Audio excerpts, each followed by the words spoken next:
Hey guys! Tonight, we slip quietly through the side streets of ancient Rome to shadow the life of someone whose name never made it into the history books.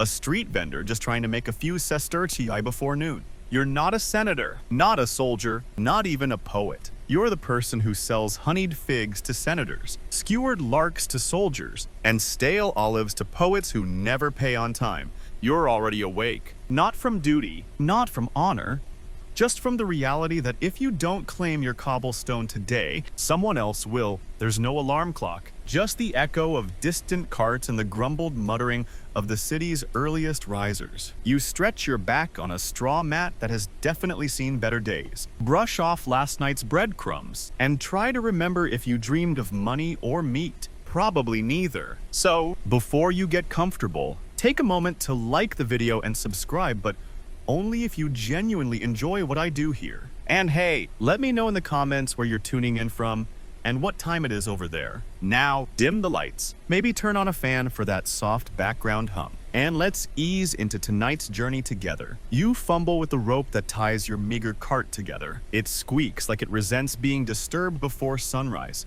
You and the cart are kindred spirits, both old, overworked, and slightly moldy in the corners. The alley is silent, except for a rat daring you to step on its tail. It wins. You turn the corner and find the aqueduct still dripping from last night's brief rainfall. You take a moment to splash your face. This will be your bath, your perfume, and your only luxury today. Historians still argue whether street vendors had access to public baths or simply pretended not to need them. You're in the latter camp. You trudge toward the marketplace, your cart's wooden wheels bumping like a drumbeat against Rome's famous basalt paving stones. The city is still half asleep. Smoke rises from rooftop hearths. Somewhere, a rooster is shouting lies about dawn. You pass a temple, one of the smaller ones, barely maintained. You give a nod to the goddess inside. You forgot her name, but figure she'll appreciate the gesture anyway. The gods are used to being underpaid and underthanked. They're like you in that way. You reach your usual spot by a chipped column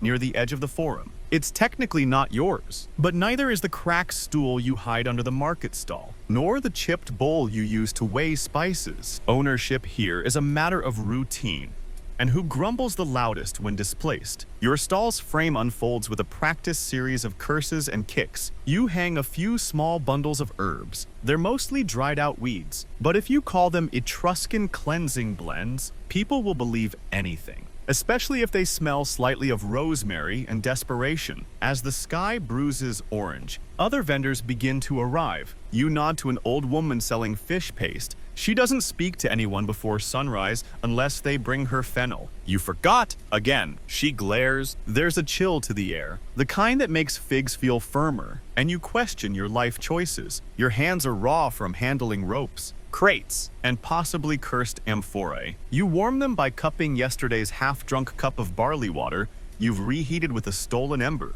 A cat appears. It's the one with the torn ear and the aristocratic scowl. You slide it a crumb. It doesn't thank you. Cats in Rome rarely do. According to one fringe source, Emperor Augustus once banned a senator's cat from a banquet for looking too smug. You believe it. A man walks by wearing a toga that screams, "I don't work." He smells like saffron and goat. He's followed by a slave carrying 5 scrolls and the weight of the universe. You envy neither of them. The street begins to stir. Distant shouts, footsteps, the metallic clang of a dropped ladle. You sigh. The day is about to begin for real this time. You reach under your cart and pull out the fig jars. Most are still sealed. One isn't. You decide to call that one sample stock. As sunlight finally spills over Rome's rooftops, you glance up at the statue across the square. Some forgotten general, arm raised, marble cloak blowing in a direction the wind never follows. You raise your hand in mock salute. You're here. You're standing. You've claimed your corner, and your toes are only mildly frostbitten.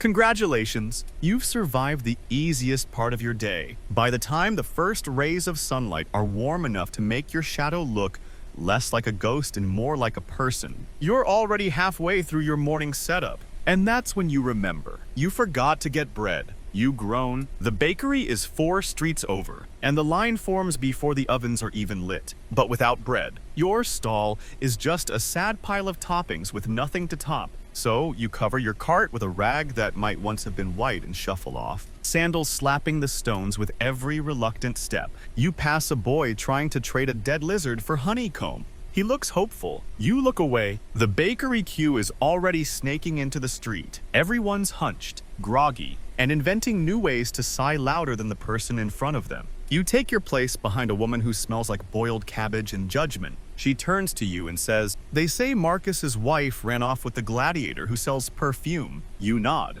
This is how gossip starts in Rome, early and unsolicited. Behind you, a man with 3 missing teeth starts humming something that might be a hymn or a warning. No one wants to ask. The smell of baking bread finally floats out the window, hot, sharp, with that slightly burnt, crusty edge. If Rome ever falls, it'll be because someone cut the line at the bakery. Historians still argue whether food queues were orderly or absolute chaos. You're living proof of the latter. Eventually, you reach the front. The baker is a mountain of a man who never blinks. You ask for 2 loaves and get 1.5 with a sneer. He adds, "This one's yesterday's." You look like you won't notice. He's right. Back on the street, you cradle the warm bread like it's a newborn. You nibble the edge, definitely yesterday's. Still, it beats boiled cabbage. As you return to your stall, you pass your favorite fountain, a cracked marble dolphin spitting water with the enthusiasm of someone who's over their job,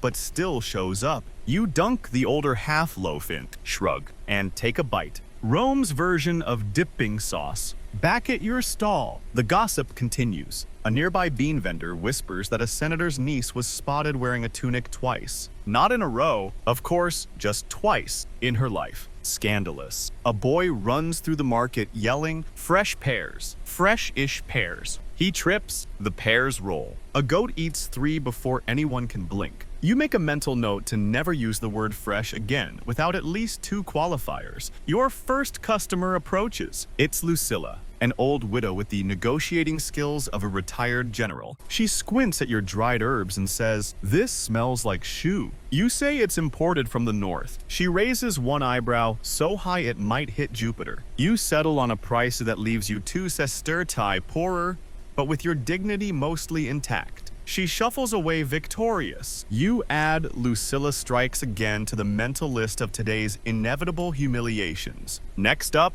a boy who always asks if the figs are cursed. You tell him only mildly. He grins and buys 2. Then the inspector arrives. He wears a sash, a sneer, and sandals too clean for someone who claims to patrol the whole district. You greet him with the fake cheerfulness reserved for tax collectors and distant relatives. Everything up to code, he asks, tapping one of your amphorae. You shrug. Depends which code you're using today. He pretends to check your spice measurements, pokes at your lentil jar, then hovers near the coin dish. You slide him a sestertius under the cloths, casually. He pretends not to see it, but he scratches his beard like he's proud of your subtlety. Fringe historians believe these safety payments funded more toga embroidery than road repair. Makes sense. He leaves without incident, though you notice he took one of your better olives. Add olive theft to the growing list. A woman selling carved wooden spoons waves from her stall. You wave back. She mouths, "You owe me fennel." You mouth, "I forgot." She nods like this will go in her official ledger of disappointments. You notice your bread is almost gone. Half you ate. The other half vanished while you were arguing about whether dried figs count as fruit or future punishment. Across the square, a mime starts performing. He's pretending to be a senator giving a speech about taxes. It's disturbingly accurate. A child throws a date pit at him. The mime dodges with grace, then mimes an elaborate death scene that earns applause and 2 apples. Your stomach growls. You realize you've eaten nothing but half-wet stale bread and municipal disappointment. You rummage under your cart for a nutcake, find a rock shaped like a nutcake instead. The sun is climbing higher now. Shadows shrink. Merchants yell louder. Customers get grumpier. You're officially in full swing, and it's only mid-morning. The rush begins not with a bang, but with a shuffle, sandals scuffing, elbows widening, and voices rising in that particularly Roman way of saying good morning by nearly starting a riot. Your cart becomes the battlefield. The first customer of the second wave is a matron named Clodia. She buys from you every day, never smiles, and always sniffs your stall like it just insulted her lineage. She points to your garum pot. The fermented fish sauce that smells like crime and tradition. Is that fresh? She asks. You tell her yes, because technically not expired counts in this part of the empire. Historians still argue whether garum had health benefits or was just a dare that became cuisine. Clodia buys a small jar, leaves exact change, and reminds you she still hates your cousin. You're not even sure which one. Next up, an ex-legionary with more scars than Tunic. He wants salted dates. You hand him a handful. He grunts, drops a coin into your palm, and winks. You're not sure if it's a wink of approval or a nervous twitch. Either way, he leaves, and you're glad he does. Then come the whispers. A young woman in fine linen leans in and asks, "Do you have the real cinnamon today?" This is code. She means the smuggled stuff spice from far beyond the eastern provinces, wrapped in wool, passed between hands, and definitely not taxed. You check your stash. One tiny packet left. You slide it to her under a fig leaf. She tucks it into her sleeve, presses a coin into your hand, and vanishes like scandal. You look around. The crowd is thickening. People are yelling prices. A boy is crying because someone stepped on his amphora somewhere.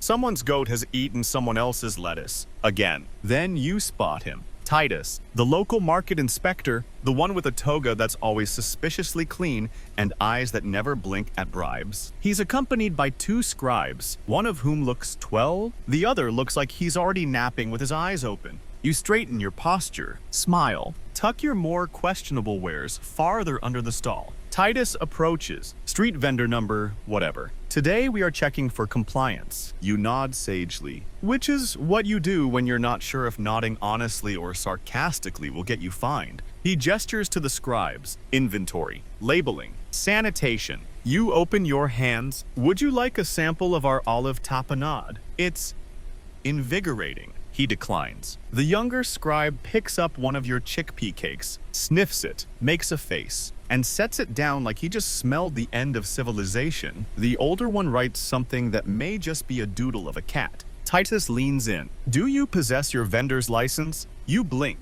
Yes. He waits. You pretend to rummage. You shuffle coins, a cloth, and finally, pull out a wax tablet with a crudely carved boar on the back. Not a license. Not even close. Titus raises one eyebrow. You slide a sestertius across the cart's edge. He raises both eyebrows. You slide another. He nods. The scribes say nothing. One coughs into his scroll. Titus finally mutters, "As you were," and moves on to harass the mushroom vendor, whose stock looks more illegal than edible. You exhale. Another day. Another near fine. You feel something tug your tunic. It's a child wide eyes, missing tooth, holding a single coin. Do you have the honey figs? You nod and hand him the softest one you've got. He smiles like he's never seen the sun before and runs off to show his older brother, who immediately demands a bite. You wonder if anyone's ever studied the Roman economy through the lens of sibling fig disputes. Probably. A minor commotion breaks out near the fountain. A man claims he was sold spoiled eggs. The seller insists the eggs were fermented on purpose.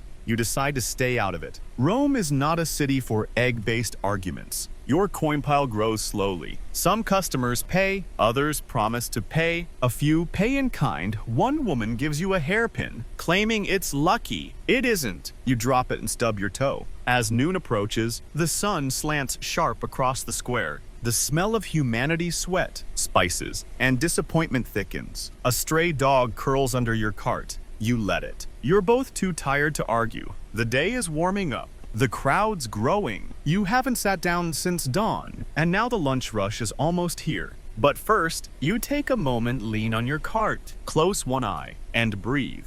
Your arms ache. Your back is a scroll of knots. Your fingers are sticky with syrup, spice, and what might be pigeon droppings. Still, for a brief second, with coins in your pouch and figs in your hand, you almost feel like the emperor of your own 3-foot kingdom. Then a woman drops a jar of chickpeas on your foot, and just like that, your reign ends. The moment the clay jar shatters across your sandal, your entire day shifts. Chickpeas scatter like tiny beige rebellions across the pavement, and you let out a sound that's somewhere between a groan and a prayer. "Sorry," the woman mutters, clearly not sorry. She bends to scoop a few from the ground, before realizing the ground is mostly goat hair and crushed garlic skins. She stands up, shrugs, and walks away. You're left with a throbbing foot and the vague aroma of defeat. You don't have time to sulk. A new sound cuts through the market, sharp footsteps. Purposeful, rhythmic. It's not the lazy stroll of a bored noble or the clomp of an overconfident gladiator. No, this is the tap-tap of bureaucracy. 3 men in pristine togas appear at the forum's edge, all white, unwrinkled, suspiciously clean. The kind of clean that makes you wonder if they float instead of walk. City officials, probably from the Adels's office, the Roman department responsible for markets, sewers, and ruining your day. They begin moving from stall to stall, flanked by an assistant carrying a wax board and another who seems to exist solely to nod gravely. You brace yourself. One of them already has the expression of someone allergic to noise, smells, and other people. They reach the olive vendor first. He tries to charm them with a sample. They don't even look at it, just inspect the weights and scowl at the way his cart tilts to the left. They say something about unregulated sloping, and you hear the olive vendor swear softly under his breath. Then they move to the garland seller. She's been using the same batch of laurel wreaths for 3 days, spritzing them with water and the occasional prayer. The lead inspector raises an eyebrow. She raises both. The moment passes without fines, though her dignity loses a few petals. And now they're here. You stand taller, trying to look like someone who follows regulations and doesn't secretly sell nutmeg wrapped in wool socks under the table. The lead inspector's eyes scan your stall. He looks at the figs, the olive tapenade, the now broken chickpea jar. Then, worst of all, he leans forward and sniffs. You freeze. What part of your stall did he smell? The fermented garlic, the slightly over-aged fish paste, or God's help you the sandals. This smells dense. He says, you're not sure if it's an insult or a poetic observation. It's the imported garum. Sir, you reply smoothly. From Baetica, aged like philosophy. He grunts. The nodding assistant nods, as if this is the most profound thing anyone said all week. Then comes the worst part. The probe. The second inspector pulls out a thin bronze rod and begins poking your food. Not to taste it, just to make sure it jiggles the correct amount, or something. He prods the lentil cakes, frowns at the spice bundles, and taps your bread like it owes him money. He turns to his superior and mutters, possible infraction, undocumented sesame content. Undocumented sesame. You feel your soul quietly exit your body. Let's write him up. The first one says, reaching for his wax tablet. You panic. You pull out a wrapped date cake, your best one. The good stuff, filled with honey and optimism. A gift for your journey. You offer with a half bow. The inspector pauses, looks at the cake, then at you. He takes it, sniffs it again, and miracle of miracles nods. Continue operation, he says. They move on. You exhale so hard your knees nearly buckle. The dog under your stall whines in sympathy. You drop a chickpea near his nose. He sniffs and decides it's not worth the effort. Fringe scholars believe Roman inspectors rarely shut vendors down unless they were having a bad day or someone else bribed them more. You believe this completely. Your neighbor, the vinegar seller, leans over. They tried to shut me down last week because my flask was chipped. She hisses, it was decorative chipping. You nod. They said I had undocumented sesame. She gasps, as if you confessed to arson.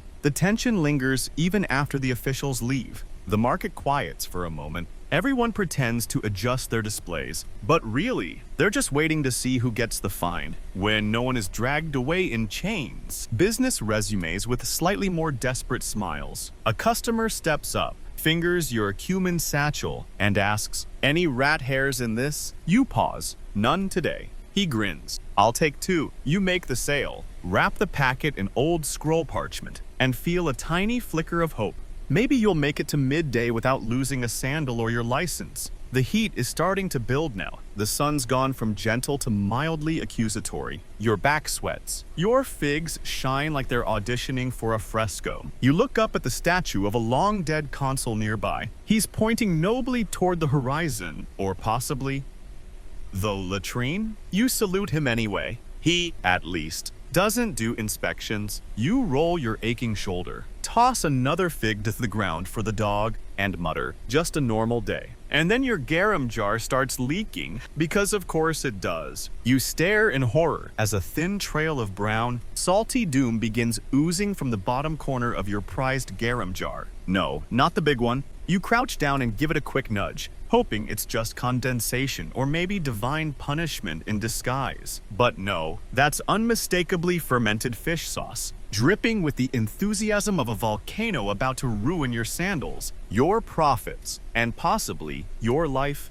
You scramble, tilt it, jam a chunk of stale bread under the crack. This is triage. This is survival. Historians still argue whether Roman street vendors used professional preservation methods or just winged it with bread plugs and blind optimism. You are, right now, Team Blind Optimism. Then, as if summoned by the scent of disaster, the lunch crowd arrives. The noise builds fast. Shouts, footsteps, the thump of elbows against amphorae. You don't even look up. You just keep pressing bread to leak and praying nobody notices. But of course, someone does. "Is that garum I smell?" A man bellows, eyes wide like a hawk who smelled a 3-day-old mackerel. You rise from your crouch and wipe your hands on a cloth that was never clean to begin with. Best in the forum. You reply, holding up a smaller, sealed jar like it's a prized jewel instead of a fish graveyard. He steps closer. "Is it real garum?" Not that Thracian imitation. You nod solemnly. Caught. Fermented, and cursed by Neptune himself. He laughs, "Give me 2. As you wrap them, he drops a handful of small coins, some real, some chipped, one possibly a game token. You accept them all. You're not picky. You wipe the leak with a spare cloth and tuck the broken jar behind a crate, out of sight, out of shame. Then come the real waves. Children beg for honey cakes. Men argue over whether your pickled onions are worth the price. A woman demands to know why your barley has too much barley in it. You try to smile.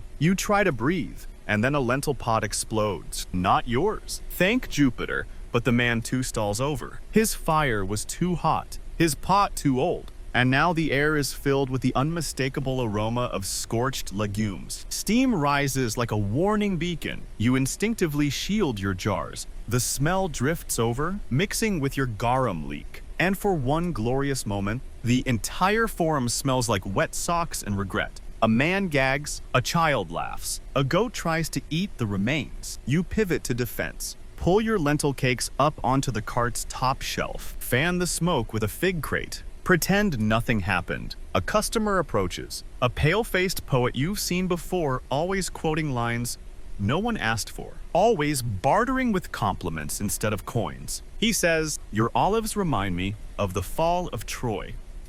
Tragic, necessary, slightly brined. You stare at him. 3 for 1 sestertius. He looks wounded. "I offer you metaphor. You offered me sadness." He eventually pays. Behind him, a man holding a chicken on a rope wants 2 vine leaves stuffed with something. You tell him it's lamb. He asks, "Which part of the lamb?" You answer, "The believing part." He nods solemnly. "That's the best part." You wrap the leaves in fig paper and slide them over. Then someone knocks over your spice bowl. Again, powdered cumin clouds the air like battlefield smoke. A baby sneezes. A soldier nearby yells, "Spice attack," for no reason. You're coughing, sneezing, and trying to scoop cumin off the stones like your rent depends on it, which, honestly, it might. And then, at the absolute worst moment, you feel a presence. A man in a wide-brimmed straw hat steps forward. You know him. He's not a regular. He's worse. He's a taster. One of those self-declared market critics who thinks sniffing 10-year-old vinegar qualifies him as a culinary judge.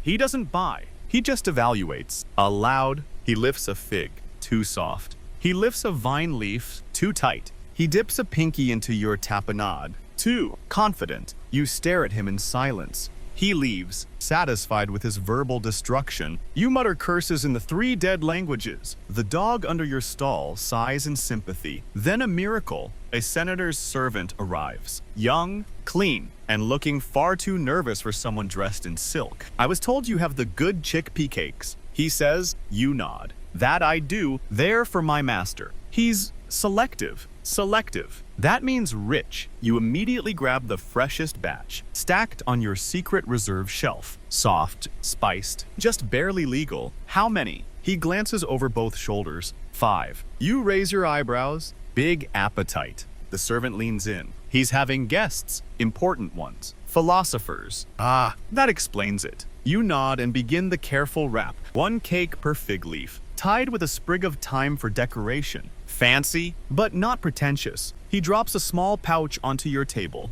Heavy, you weigh it in your hand. Real coins. Silver, even, you nearly cry. He takes the cakes, bows, and vanishes. For a moment, you stare at the pouch. It glows like divine favor. You whisper, "Don't spend it all on raisins," and tuck it deep into your tunic. You sit for the first time all day, right on the edge of your cart. The sun is blazing now. Your garam's still leaking. Your cumin's a memory. Your bread's gone, but your pouch is heavy. Your legs still work. And for a brief, golden moment, you're winning. Just when you begin to think things might finally settle into a tolerable rhythm, a few more sales, a little more shade, maybe even a second sit down, you hear it. The unmistakable squawk of a parrot. Loud, sharp, in Latin. Caveat emptor. You look up and there it is, perched proudly on a boy's shoulder, wings slightly ruffled, eyeing the market like it's ready to prosecute someone. Buyer beware. It repeats, with the confidence of a failed philosopher and the pitch of a rusty hinge.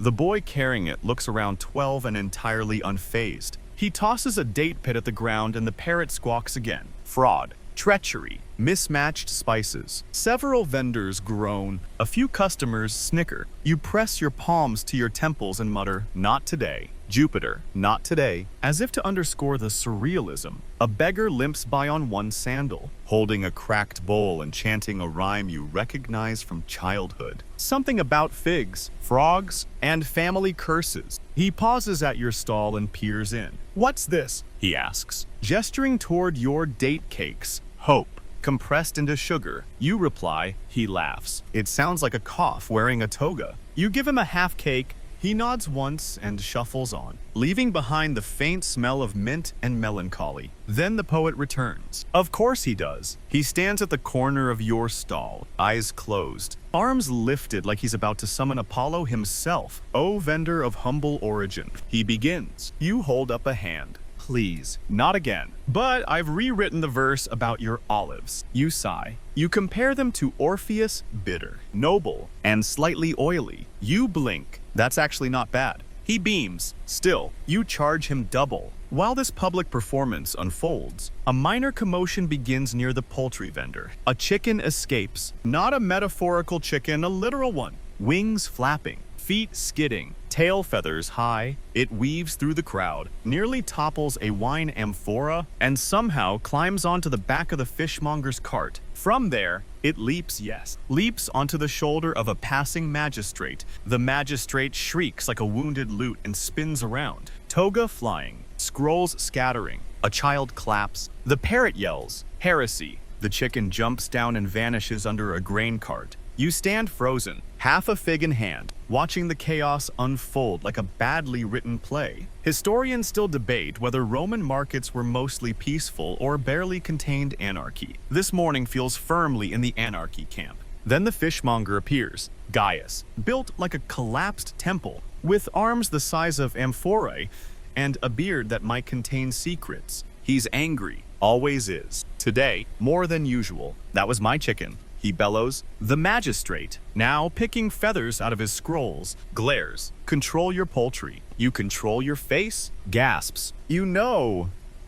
This isn't going to end with an apology and a handshake. Gaius stomps back toward his stall. You glance nervously. His cart is 2 down from yours. The air around him starts to thrum, customers backing away, rival vendors watching with interest. He slams a basket of sardines on his table, sending a spray of scales into the air. Then he turns toward you. "What are you looking at?" You hold up a clump of basil like it's a peace offering. He squints. "Is that from my spot?" You blink. You haven't used this corner in weeks. He leans in. "It's still mine." You lean out. "By what law?" He growls. "By fish law." That's not a thing. You know it. He knows it. The parrot squawks. Objection. You take a breath, look down at the cracked stone between your stalls, and say, "Let's split the basil crate. 1/3 for space tax." He grunts. "Half?" You shake your head. 1/3 and a date cake.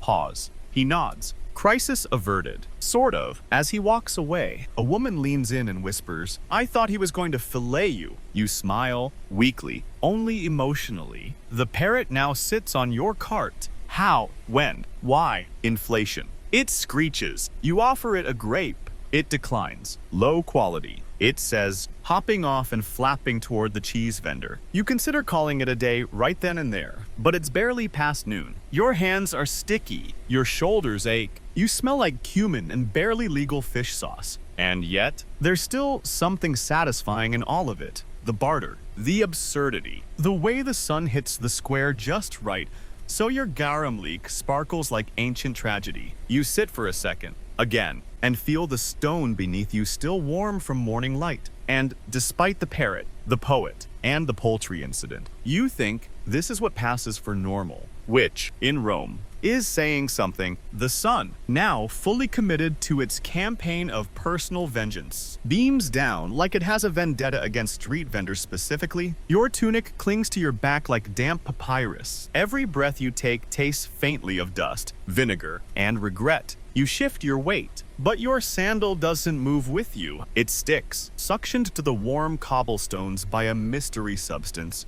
you dare not identify. With a squelch, you lift your foot, sandal still attached, miraculously, and consider taking off your shoes entirely and embracing a life of barefoot indignation. But then you remember the state of Roman streets. A firm no. You glance at your figs. They're starting to look glossy. Too glossy. You rotate them, hoping no one notices the slightly fermented scent rising from the pile. You spritz them with a bit of water and mutter a small prayer to Bacchus, god of wine, indulgence, and, hopefully, fig preservation. A small group of tourists, wealthy patricians slumming at approach. They wear silk tunics and baffled expressions. One pokes at a jar of lentils with a look usually reserved for diseased goats. "Are these edible?" he asks, as though you're not standing right there. Only for the brave. You reply, deadpan. His friend, possibly more daring or simply more bored, picks up a skewer of grilled larks and sniffs. "Smells like last Tuesday." It is last Tuesday. You say. He stares at you. You wink. He laughs nervously and buys two. Once they leave,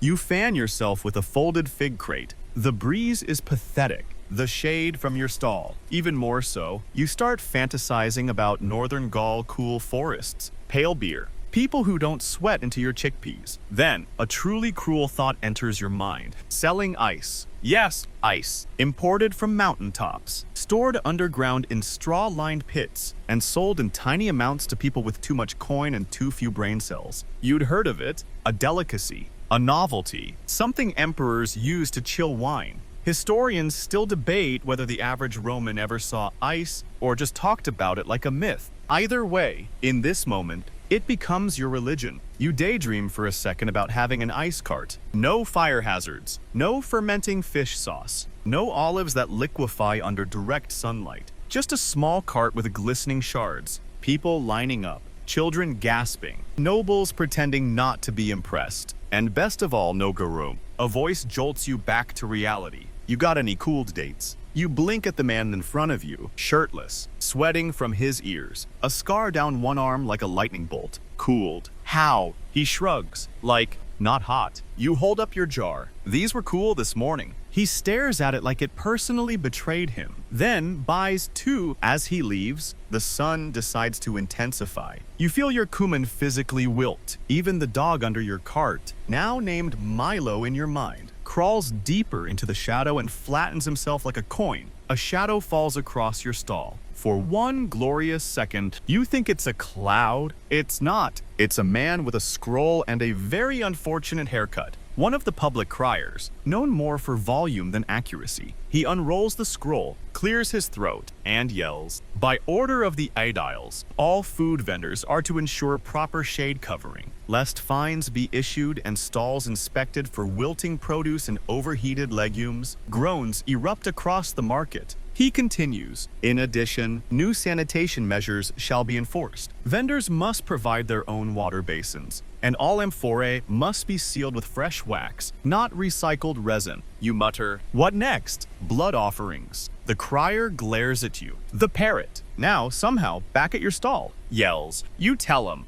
bureaucrat. The crier looks confused, then offended, then leaves in a swirl of self-importance and sweat. You wipe your forehead, look at your basin, half a cracked jug, and your wax seal's questionable at best, and decide that yes, if today ends without a full collapse, it'll be a miracle. Then Lucius arrives, your oldest customer, a man who smells like dust and conspiracy. He buys the same thing every time: 3 olives, 1 chickpea cake, and a pinch of salt for the memory. You stopped asking what that means years ago. He slides up, grinning. Hot one today. You grunt in agreement. He looks at your goods. Anything. Exotic. You consider showing him the smuggled cinnamon, but he's not worth the risk. Instead, you hand him a fig that's barely holding itself together. He sniffs it. Reminds me of my third wife. You raise an eyebrow. She was sticky, complicated, and best consumed in small bites. You nod solemnly. Didn't she run off with a charioteer? She said he was a charioteer. He was a tax collector with a drinking problem. You give him a discount. As he shuffles off, the wind picks up barely a whisper,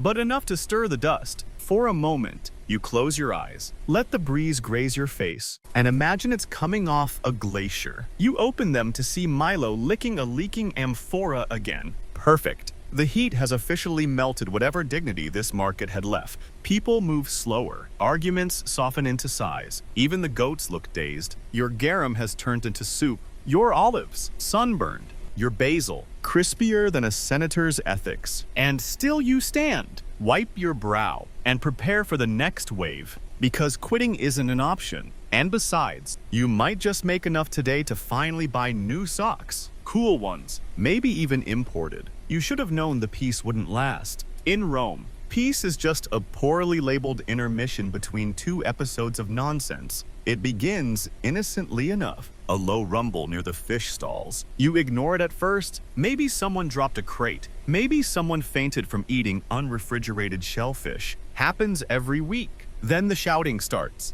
2 voices. Familiar. Too familiar. You lean slightly past your fig jars, and there they are, Marcus and Tullia, the twin nightmares of the fish market. Technically married, practically at war. Marcus is holding a red mullet like it's evidence in a murder trial. Tullia is wielding a dripping net like a weapon. Between them sits a basket of eels that look both bored and vaguely traumatized. You call this fresh? Marcus bellows, waving the fish. It blinked at me yesterday. It blinked because it was alive. You sea-brained slug. Tullia snaps back. Around them, shoppers retreat like ants from spilled vinegar. You consider pulling your awning down and pretending you sell scrolls now. A small crowd gathers. Children giggle. The parrot. Now, back again somehow. Squawks. Fight. Fight. Fish fight. Marcus throws the mullet into Tullia's basket. It lands with a slap that somehow sounds deeply personal. Tullia retaliates by hurling a sardine at his face. That's when things escalate. Marcus, in a move that will surely enter fishmonger legend, picks up an amphora of anchovy paste and threatens to pour it on Tullia's prized smoked sturgeon. You wouldn't! She gasps, clutching the sturgeon like a baby. Oh, I would. He growls, and just like that splat, anchovy paste everywhere. On the sturgeon, on Tullia, on a passing senator's sandal, on you. You blink slowly, resisting the urge to scream. Anchovy paste drips from your sleeve. The smell is immediate and devastating. Even Milo, under your cart, retreats. The senator, now glaring down at his ruined footwear, demands to know what's going on. Tullia points at Marcus. Marcus points at Tullia. They both start shouting, and somehow you get pulled into it. His garum probably caused the smell. Marcus barks. His figs attract flies. Tullia adds, you hold up your hands. My figs attract only the refined palate and the occasional parrot. Let's not deflect. The senator scowls and steps back, murmuring something about commoners and fish blood. Then he leaves, probably to bathe in wine and forget any of this ever happened. You turn back to Marcus and Tullia. Can't you two argue like normal people? With whispered insults and passive-aggressive scrolls, they look at each other. For a moment, it seems like they might stop. Then Marcus says, your mackerel smells like feet. Tullia screams. She lunges. Marcus trips backward into a table of olives. Olives everywhere, flying through the air like tiny, oily projectiles. One hits a child in the ear. One rolls into your cart. You swear it winked at you. You duck instinctively as a crate topples. Garum jars tremble. A vine leaf dish splatters against your stall post like a declaration of war. Finally, two vigiles arrive, Rome's finest firefighters and occasional chaos managers. They're out of breath, mildly amused, and clearly not paid enough for this. One points at Marcus. Stop throwing fish. The other points at Tullia. Stop existing loudly. Both fishmongers start yelling at once. Eventually, the vigils separate them, but not before Marcus steps on a squid and falls into his own cart. Tullia throws one last sardine at his retreating head, then turns on her heel and storms off. Muttering curses in Greek, the crowd claps. The parrot shouts, "Acquittal." You exhale, flick anchovy paste off your sleeve, and consider abandoning food entirely to sell sandals. Quiet, inanimate, rarely weaponized. Gaius, the same fishmonger you negotiated with earlier, leans over and mutters, "I told you they'd crack." You nod. "Next time, I'm charging an entrance fee." He snorts, wipes fish scale from his chin, and returns to pretending his clams aren't half-boiled by the sun. With the excitement fading, the market resumes its chaotic hum. People laugh nervously, return to browsing, and try to pretend they weren't just watching two adults conduct seafood warfare. You clean your stall as best you can. One fig is beyond saving. A date has absorbed anchovy oil and turned existential. The cumin is now flavored with conflict. Still, you stand. Rewrap your jars. Rearrange your chickpea cakes. Flick a flake of smoked eel off your awning. And then out of nowhere, someone claps. You look up. It's the mime. He gives you a slow, solemn thumbs up. You nod. Because honestly, you earned it. You've barely had time to recover from the great fish feud when it happens. A shout cuts through the marketplace like a dull dagger through warm bread. Fire. Your stomach drops. It's not a real fire yet, but the word alone spreads faster than flames ever could. Heads turn. Stallholders freeze mid-haggle. A child drops an apple, and it rolls in slow motion across the cobblestones like the harbinger of doom. You twist around. Smoke thin, lazy, and suspiciously dramatic rises near the grain merchant's cart. It's not the thick, terrifying smoke of true catastrophe, but rather the hopeful kind that just might get someone fined. And then the shouting gets worse. Someone get the vigils. You raise a hand. They're still cleaning squid out of their sandals. And indeed, the same two vigiles from the fish debacle trudge toward the scene again, looking like men who deeply regret their career choices. You, meanwhile, grab a clay bowl and dash to the nearest fountain. You fill it halfway because that's all the pressure the fountain feels like offering today, and rush back to your stall. Not to fight the fire. Mind you, no, you're trying to save your spice basket, which is now directly downwind of the grain merchant's smoldering sack of barley. And more importantly, your cinnamon pouch. You crouch low and scoop up the woven basket, coughing as the smoke licks your face. Your cumin sneezes itself into the air. Your dog Milo is now entirely hidden under the cart, emitting the occasional judgmental sigh. The fire, as it turns out, is unimpressive. A dropped oil lamp, a lazy ember, some poorly placed straw, but in Rome, even that is enough to draw a crowd and a scandal. The vigils finally arrive, one carrying a leaky leather water bag and the other holding what appears to be an ornamental paddle. They splash the smoldering straw. The fire hisses in protest. Someone cheers. You step back, cradling your rescued cinnamon pouch like it's your firstborn. The grain merchant Vero, a man famous for snoring during his own sales, now blames you. You cook things. He yells, pointing dramatically, with lentils. You shout back, not arson. Historians still debate whether Roman fire brigades were primarily effective or just performative. Today, they are mostly sweaty and loud. The lead vigil named Quintus, though everyone calls him that guy with the elbow scar, turns toward the crowd. Situation is under control, he declares, holding up the now soaked straw pile like a trophy. No need to panic. Everyone panics anyway. It's the Roman way. Someone faints. Someone else buys 3 jugs of wine just in case. A woman slaps her husband for laughing too hard. And then, in the middle of all this chaos, someone steals your sample fig. you catch a blur of movement, a hand, a sleeve, a flash of stolen sweetness, and it's gone. You don't chase them. You just sigh and mark it down in your mental book of daily injustices. Wedged somewhere between accused of arson and cumin storm, a customer approaches, coughing dramatically through the dissipating smoke. "Is it safe to eat here?" she asks, holding her nose. You nod. "Safer than the forum baths and with fewer eels." She grunts, eyes your olive jar, and buys a half scoop.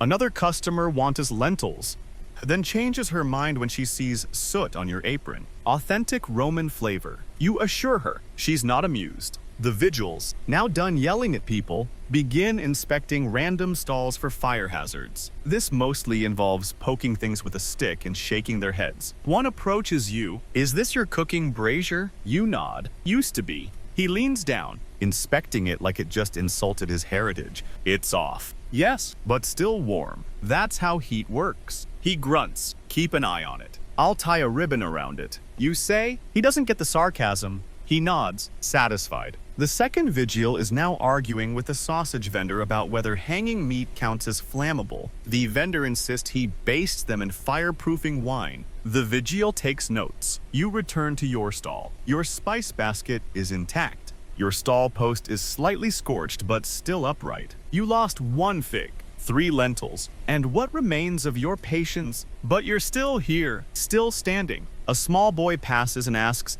"Was that your fire?" You say, "No." He says, "Cool." Then the parrot reappears because of course it does and squawks. Insurance fraud. You give it a piece of smoked plum. It throws it on the ground. The rest of the market resumes its rhythm, slower now, cautious, a little more charred. You sit on your stool finally. The stone is warm, the sun is shifting, and for the first time today, there's a hint of breeze. You watch a woman use a fig leaf to fan her husband. A child throws pebbles at a goat with impeccable aim. A mime pretends to be extinguishing fires, drawing cheers and 1 coin. And you exhale deeply. Because in Rome, if you can make it through a fire, a fist fight, a fish storm, and a fig theft before your afternoon nap, you're basically a war hero. The afternoon settles in like a thick wool blanket, hot, itchy, and impossible to remove without causing a scene. After the excitement of the not-quite fire dies down, the marketplace enters its lull. It's the sacred hour of the Roman slump. When customers vanish, the air hums with drowsy inertia, and vendors begin questioning their life choices. You are no exception. Your garum has stopped leaking, mostly because there's barely any left. Your olives have softened into tiny wrinkled tragedies. Even the parrot, now perched on a nearby beam like an unwanted conscience, has gone silent. You take it as a warning sign. You glance up at the sun still blazing, like it's getting paid to be aggressive, and down at the shadows now stretching out behind the temples. The marble columns look smug in their coolness. You, by contrast, are melting into your own tunic.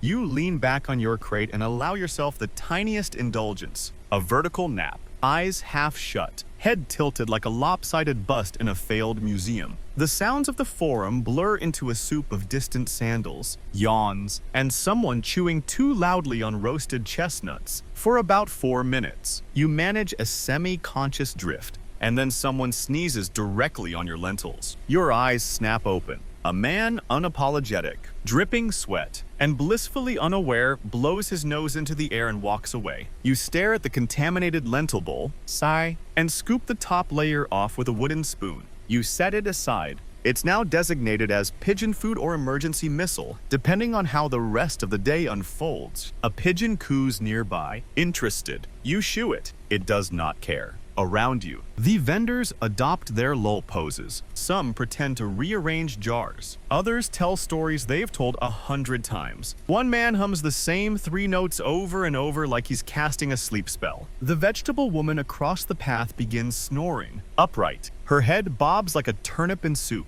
You drift again. But just as your mind begins to wander into the blissful land of hypotheticals, maybe you'll open a bathhouse or join a traveling mime troupe. You're jolted back by a cart crashing into a statue base. A man curses. A wheel rolls off. His donkey simply sits down and gives up. Rome, in its majestic indifference, continues. A couple of boys pass, giggling. One of them shouts, "Stolen sausages at the northern gate." You have no idea if it's true, but part of you wants to chase them just for something to do. Then, out of the haze, a familiar figure emerges. The scribe. Not the good kind, with serious scrolls and temple commissions. No, this is Petronius, the marketplace scribe for hire, known for questionable penmanship and even more questionable memory. He walks with the gait of someone who's read too many love poems and not enough receipts. His scroll is already open. His expression, mildly panicked. He approaches your stall. "I've got a list of names," he begins. You raise a brow. And someone owes taxes. You stare at him. Everyone owes taxes. He blinks. Yes, but today, someone owes extra. Define extra.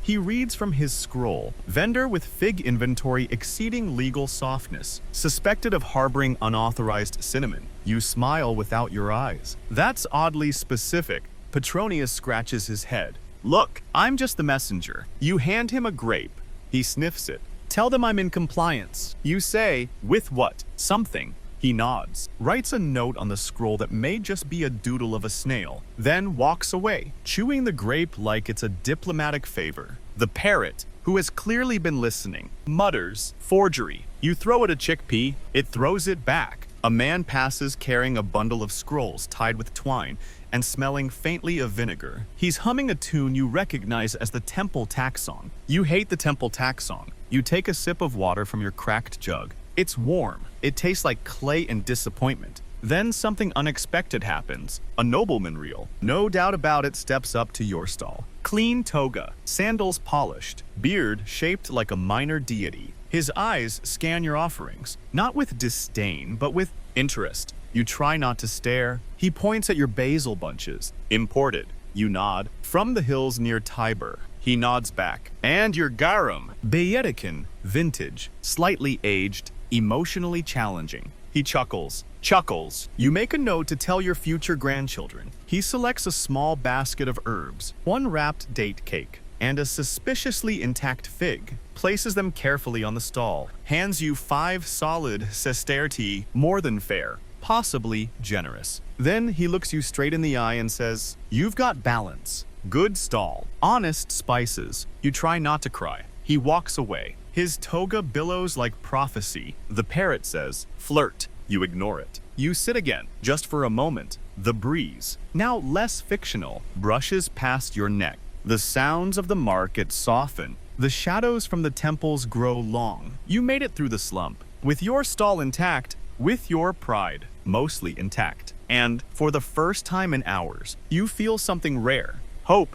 Hope, as it turns out, has a short shelf life in the Roman marketplace. It begins with a whisper, just one, from a woman buying turnips with suspicious urgency. Then another. A murmur passed from ear to ear like a bad secret wrapped in olive oil. You lean over towards the vinegar vendor. "What's going on?" She doesn't even look up from measuring drips into tiny jars. "Rotten goat," she mutters, "and a missing magistrate." You blink. "Excuse me." She sighs, shifts her weight, and whispers, "Someone served spoiled goat at a private banquet." Now, one of the guests, a minor magistrate, but with connections, hasn't been seen since. You glance around. Already, the ripple effect has begun. The meat vendors suddenly look paler. Customers are poking at cuts of lamb like they expected to confess. Then someone, not you, utters the 2 words that make any Roman vendor's blood run cold. "Mystery meat." Immediately, your entire side of the market shifts energy. Patrons who were just browsing now squint suspiciously. People who trust you with their spice blends are now sniffing your lentils like crime scene investigators. A boy points at your fig crate. "Do figs go bad like goat?" You consider lying. Figs are blessed. They cannot rot. The parrot squawks, lies. You flick a basil stem at it. Then, as if this marketplace weren't already holding its breath, a young man in government livery appears, scroll in hand, eyes darting, tunic immaculate, which is always a red flag. He stops in front of a meat vendor down the path Domitius, known for cutting corners, and also cutting questionable meat. The official unrolls the scroll and reads aloud. "By order of the urban prefect, we are investigating reports of unregistered livestock products resulting in adverse effects and disappearance of civic officials. Domitius immediately turns the color of curdled milk. It wasn't goat. He blurts, "It was a special mutton." The official raises an eyebrow. "Mutton doesn't smell like that. You don't know mutton." Domitius protests. Shouting erupts. Domitius is soon surrounded by 2 additional clerks and one unnecessarily tall man who begins poking the meat with a bronze rod. You recognize the rod. It's the same kind they used on your lentil cakes. It apparently now doubles as a justice stick. You back away from your own meatless inventory, arms raised as if to say, "Just a humble fig man here." Still, a few customers continue glaring. An old woman approaches you with narrowed eyes. "Your date cakes. Are they goat?" You blink. "Madame, I sell no meat, even hidden meat." "What is hidden meat?" She narrows her eyes further. "That's what they said." You're not sure who they are, but you point at your open jars. "Taste. Smell. Examine. These lentils died honorably." She grunts, accepts a sample, chews like she's trying to detect lies with her molars. A nearby man scoffs. "Everyone's pretending they don't know."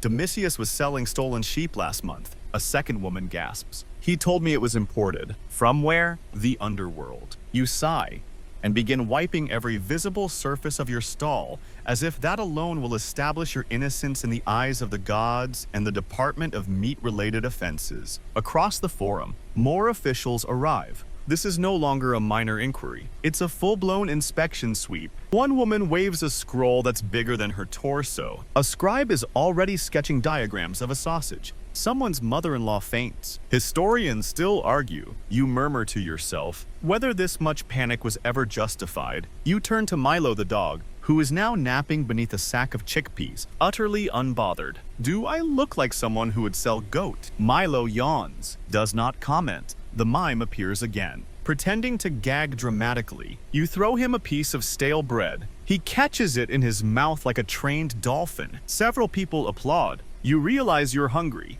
Proper hungry. The kind of hungry that makes you forget the smell of anchovy paste and the trauma of ancient bureaucracy. You reach under your cart, retrieve the secret snack you've been saving, a single, perfect honey date, and just as you lift it to your mouth, a messenger bumps into your stall. Your date drops right onto the stone. It bounces once, twice, and lands directly in the ash pile from this morning's half-fire. You stare at it. The parrot mutters, "Tragic." The messenger stutters an apology and bolts, as if afraid of being implicated in food crimes. You slowly lower yourself onto your stool, retrieve the date, brush it off, and eat it anyway. Because dignity is a luxury, and dates are not cheap. The ash tastes faintly of cumin. As the market stabilizes again, Domitius is escorted away, scrolls trailing behind him like confetti. The officials make a few final rounds, note down names, and assure everyone the truth will be found. It won't. A woman buys 3 figs from you without asking about goats. Another buys a spice pouch and tips you with a seashell. You accept both with gratitude and mild suspicion. The sun is now dipping. Shadows stretch like lazy cats across the stones. The marble statues glow golden in the last light, pretending they didn't just witness a mystery meat scandal. You stretch your arms, crack your knuckles, one eye on the horizon, one hand on your coin pouch, and you think, there's still time for one more disaster before sundown. You should have knocked on wood, or stone, or anything sturdier than your own hopeful thoughts. Because disaster, as always, arrives right on time wearing a wine-stained tunic and shouting about counterfeit Falernian. It begins with a man stumbling into the forum from the northern path, waving an amphora over his head like a trophy or possibly a weapon. His voice carries, cutting through the usual din of fig sales and passive-aggressive herb bartering. This is a fraud. He roars. You pause mid-sale, holding a small jar of cumin halfway to a grandmother with eyebrows like scroll handles. Everyone turns. The man sways dramatically. His toga is askew, his sandals mismatched, and his expression somewhere between righteous fury and fermented confusion. I paid 2 denarii for Falernian wine, he proclaims. And what do I get? Spoiled grape water fit for a donkey. A nearby donkey brays, possibly offended. People begin murmuring. Then someone in the back yells, "Which vendor?" And that's all it takes. Suspicion spreads like spilled garum. You freeze. You don't sell wine, but in Rome, guilt is contagious and facts are optional. The man gestures wildly. The amphora was sealed, stamped, labeled Falernian, and tasted like vinegar with ambition. Another merchant chimes in. Falernian doesn't come in squat amphora. That's a Capwin shape. More gasps. The parrot, now perched 2 stalls over, screeches, forgery, criminal grapes. You duck as someone hurls a grape not at you, thankfully, but at the wine cellar across the plaza, a man named Pulcher known for wearing too much perfume and too little truth. Pulcher raises both hands. I sell reputable blends, certified by a man who studied viticulture in a dream. A chorus of shouts erupts. One woman screams, "You poisoned my uncle." Another counters, "Your uncle's always been dramatic." A third declares, "I liked the vinegar. It had character." Soon, customers are knocking over wine jugs, opening lids, sniffing contents like detectives. One man dips a fig into a wine jar and announces, "This tastes like revenge." You instinctively clutch your own jars closer, even though they hold nothing more dangerous than lentils and slightly liquefied olives. And then, chaos reaches your cart. A group of young men already half drunk, possibly fully foolish approach. Eyes narrowed. "Hey!" One slurs. "You sell wine?" You shake your head. "Only sorrow and spices." He grins. "What about that jar?" You look down at your vinegar flask. "That's all for salads." He snatches it anyway, uncorks it, sniffs and nearly falls backward. "Buy Pluto's sandals." He gasps. "Told you." You mutter. He glares. "You trying to pickle people?" "No, but I could start." They laugh, drop a coin possibly out of guilt, more likely by accident, and stagger away. You pocket it. A sestertius is a sestertius, even if it smells like poor choices. Meanwhile, Pulcher has climbed atop his wine cart like a general on the eve of defeat. "Citizens of Rome," he bellows, "I've been framed. That amphora was left by competitors. I only sell truth, and dreams fermented with care." Someone throws a date pit at his head. It hits. He topples off the cart and disappears with a thud and a surprisingly graceful leg flail. 2 lictors arrive, official enforcers. Wearing grim expressions and short rods, they tap meaningfully against their palms. The crowd parts like soup around an unwanted crouton. The lictors approach the fallen Pulcher, now tangled in vine leaves. One of them picks up the amphora and examines the base. No imperial seal. He says. The other sniffs the contents. Definitely not Falernian. Not even wine. The first mutters, "Possibly broth." Pulcher groans, "Aged broth." They arrest him on the spot. You release a long breath, not because you care for Pulcher's fate. He once told people your garum smelled like regret, but because, for once, you're not the one being fined, blamed, or mildly set on fire. The parrot yells, "Justice." You give it a respectful nod. The crowd slowly disperses. Some customers are disappointed that the riot ended without a full amphora fight. Others take this as a sign to buy their wine elsewhere or switch to water and lower their expectations. A woman approaches your stall, eyes your lentils, and says, "At least legumes don't lie." You smile. "Only by omission." She chuckles and buys a small scoop, muttering something about honesty and simplicity. You glance at your spice jars, your ragged herb bundles, your one surviving date cake. A breeze picks up, soft and rare, lifting the corner of your stall cloth like an exhale from the gods. You made it through another storm. You didn't sell wine, forged or otherwise. You didn't get accused, assaulted, or mildly roasted. You sold 4 figs, 2 bundles of basil, and 1 emergency vinegar sip. And in the great scoreboard of the Roman marketplace, that counts as a win. By now, the sun is beginning its descent behind the temples and rooftops, casting long golden shadows that stretch across the market, like sleepy fingers reaching for home. The chaos of the afternoon has finally begun to quiet, settling into the low hum of end-of-day trades and whispered gossip. This is your favorite time, not for the peace, because peace is relative in Rome, but for the deals that sneak in between the cracks, the twilight exchanges, the ones spoken in code, paid in gestures, and rarely documented. You lean forward, elbows on the stall, pretending to polish a jar while keeping an eye on the shifting crowd. It's a mix of stragglers, servants sent out late, gamblers looking for snacks, and performers wrapping up their acts with open palms extended for coin. And then you see her, silk shawl, hood low, steps quick. Calculated. A woman who doesn't belong in this market but walks through it like she owns half the people in it. You nod. Barely. She nods back equally minimal. She stops at your cart. Do you have it? She murmurs. You reach under the stall, retrieve a tightly wrapped bundle, and slide it across the counter beneath a pile of dried sage. She doesn't even look inside. Instead, she places a coin pouch in your palm, heavy, warm. No words. You know better than to ask questions. You're not sure if the package holds saffron, scrolls, or secrets. Could be all three. She leaves, a whisper in sandals. Next comes a man in a patched cloak, face mostly hidden, voice hoarse.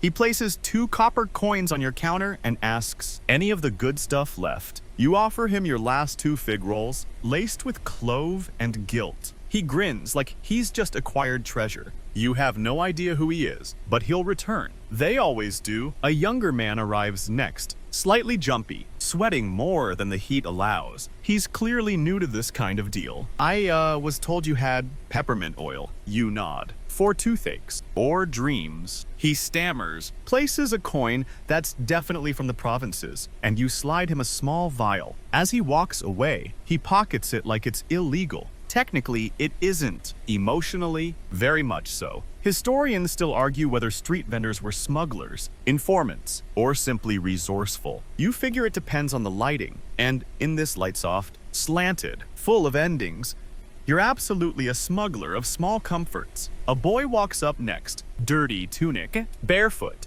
holds out a walnut. You raise an eyebrow. That's not a coin. He shrugs, but it's a very good walnut. You laugh, then hand him a chunk of stale date bread. He grins and runs off. You keep the walnut. Why not? Then someone you didn't expect to see, a gladiator. Not the flashy, crowd-pleasing type. This one's quiet, heavy steps, nose broken years ago, a scar that doesn't care who's watching. He points at your olive oil. Trade. You nod slowly. What for? He reaches into his cloak and places a carved dice bone. Well worn, edges smoothed by too many bets. You glance at it. Lucky. He tilts his head. Cursed, but dependable. You take it. He takes the oil. No words exchanged. Just the sound of coinless commerce at the edge of a society always teetering. You begin to pack up, slowly, methodically, not because you're in a hurry, but because this part has its own rhythm. The jars are rewrapped. The figs, what's left of them, are sorted into sell tomorrow and maybe cook into a moral lesson. The olive basket is lighter now, but still judging you. You count your coins by weight, not value. You tuck the dice into your pouch like a promise. Then you notice your left sandal is missing. Again, you peer under the stall. Milo looks up at you guiltily, tail wagging next to the offending footwear. It's damp now. Of course it is. You retrieve it with one hand, resignation in the other. Your neighbor, the garland vendor, smirks. Lose something. No, you sigh. Just one more piece of dignity. She laughs. Plenty of that floating around. A couple approaches, whispering. The woman gestures discreetly to your spice bundle. You still have the powder that helps, you know. You nod. The one that makes husbands less sleepy. She nods, blushing. You sell her a tiny pouch. It's mostly cinnamon and suggestion. She hands you a polished button as payment. You add it to the collection of strange currencies in your apron pocket. 1 seashell, 2 tiny bells, and now a button that may or may not bring luck. The sun dips lower. The sky turns honey-colored, casting Rome in the kind of glow that makes even the pigeon stains on statues look poetic. One last customer, an old man in a purple-stitched robe,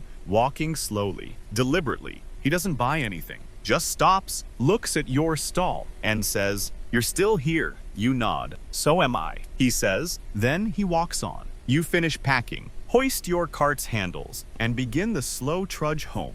Past the fountains, past the gossiping vendors, past statues who've seen too much to comment anymore. You made your trades. Some legal, some whispered, some paid in dice, buttons, and half-forgotten names. And as you walk, sandals squelching, dog trotting behind, you know this much for sure. Twilight belongs to the quiet vendors, the ones who deal in silence, and leave with their dignity mostly intact. You drag your cart down the narrow alley that leads out of the forum. wheels wobbling like they've also had a long day. The sound of the marketplace fades behind you less like a closing curtain, more like a collective sigh of exhaustion. The paving stones are slick from the early morning's fountain overflow, and one of your wheels catches on a crack shaped suspiciously like a lightning bolt. You stumble, catch yourself, and mutter a phrase that would earn a slap in a temple. The cart creaks its protest, but it moves. You and this cart have been through a lot: heat waves, fish feuds, sneezing toddlers, and even the time a goose decided to nest inside your olive crate.